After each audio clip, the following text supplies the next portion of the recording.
வணக்கம் நண்பர்களே.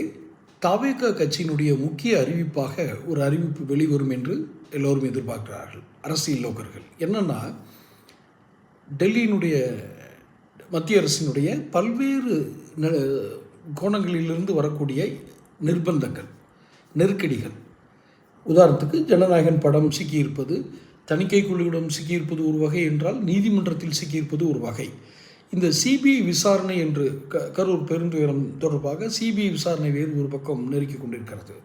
இந்த சிபிஐ விசாரணையில் தான் இப்படி ஒரு கேள்வி எழுந்ததாக நமக்கு தகவல் கிடைக்கிறது. என்ன அப்படி சிபிஐ விசாரணையில் கேட்கப்பட்டது?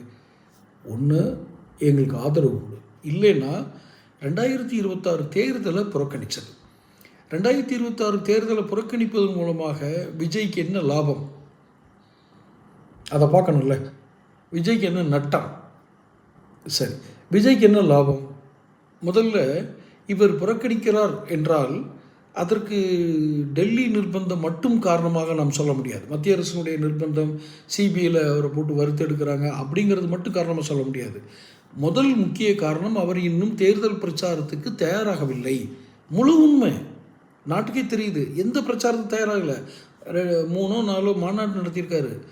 அதுலேயும் ஒரு உருப்படியான பேச்சு இல்லை. தன்னுடைய கொள்கைகளை விளக்கக்கூடிய ஆணித்தரமான கொள்கைகளை ஒரு ரசிகர்கள், ஒரு வாசகர்கள், ஒரு வாக்காளர் மத்தியில் கொண்டு போய் சேர்க்கக்கூடிய பேச்சுரை இல்லை.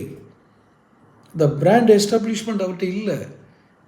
ஸோ இப்படியே போனோம்னா தோற்று இன்னும் ஒன்றுமெல்லாம் ஆறுறது போல புறக்கணித்தோம் என்ற ஒரு நிலைப்பாடு எடுத்தோம்னு சொன்னால் அது கொஞ்சம் நல்லாயிருக்குன்னு தோணுது. ஆனால் புறக்கணித்தால் புதிதாக ஆரம்பித்து முதலமைச்சராக நான் தான் வருவேன், என்னை முதலமைச்சராக ஏற்றுக்கொள்வர்கள் மட்டுமே என்னுடைய கூட்டணியில் சேர வேண்டும் என்றெல்லாம் கூறிவிட்டு அந்த தேர்தலையே புறக்கணித்தால் கட்சியின் மொத்த அடையாளமும் சேர்ந்துவிடும்.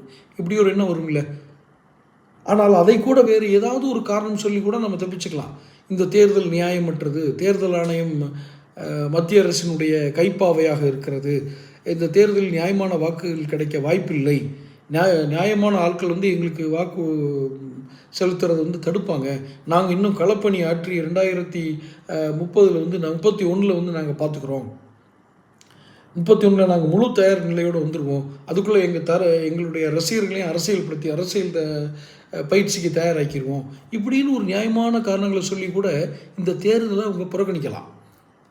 அவங்க நட்டம் வந்துடும் நினைக்கிறப்ப இந்த வாதங்களை வச்சுக்கலாம். ஆனால் புறக்கணித்தால் மட்டுமே இவர்களுக்கு ஓரளவுக்காவது நன்மை கிடைக்கும். இன்னும் பயிற்சி வேணும். சுத்தமாக இல்லை. அது இவர் மக்கு பையன் அப்படின்னு சொல்கிற அளவுக்கு தான் இருக்கார் விஜய். இதே நிலையோடு இவங்களும் போட்டு நெருக்கடி கொடுக்க வேண்டாம். இவரே